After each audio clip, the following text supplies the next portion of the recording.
By Stephen Nellis, November 2. Reuters. By Deering. Solid financial results that beat Wall Street's expectations for both revenues and profits on Thursday. Apple Inc. CEO Tim Cook put to rest concerns that the company's flagship device, the iPhone X, wouldn't be ready in time for the holiday shopping season.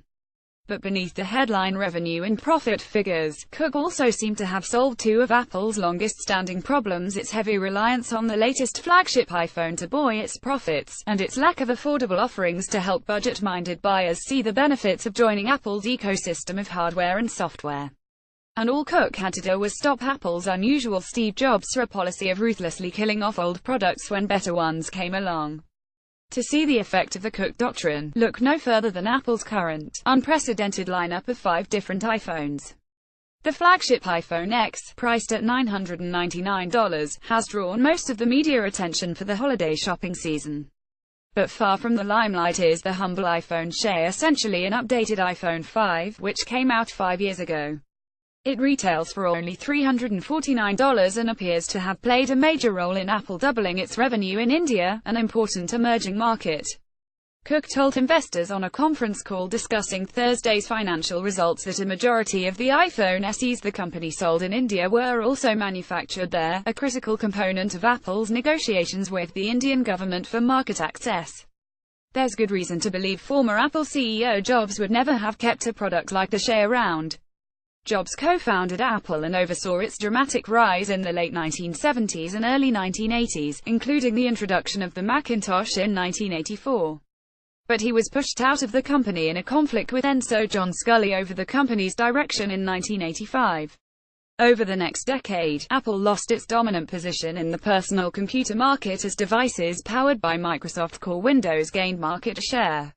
In an attempt to regain market share, Apple expanded its product lineup but found little success.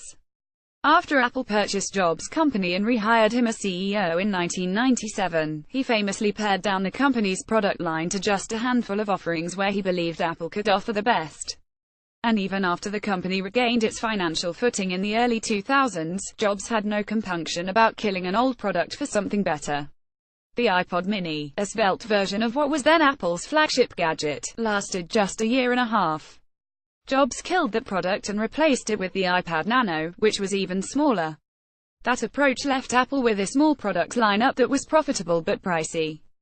Analysts nagged the company about when it would offer lower-priced products, and it made a few stabs.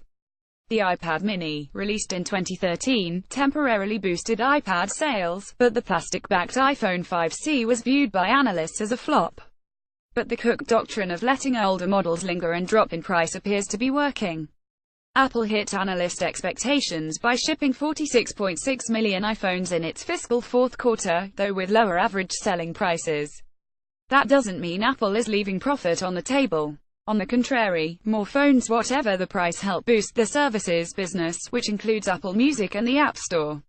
Services brought in $8.5 billion in revenue in the quarter compared with analyst estimates of $7.5 billion, though that included a favorable $640 million adjustment. More phones also helps boost sales of emerging Apple products such as the Watch, the AirPod wireless headphones and Beats headphones. Executives said sales of those products now rival the size of a Fortune 400 company, implying they'll reach sales of about $6.7 billion over the next year. The bet Cook seems to be making is that if Apple lowers the price of entry for getting a taste of its flagship iOS operating system, its customers will want to spend more money in Apple's ecosystem, even if they do not spring for its most expensive devices. So far, that bet is paying off. Reporting by Stephen Nellis, editing by Jonathan Weber and Christopher Cushing.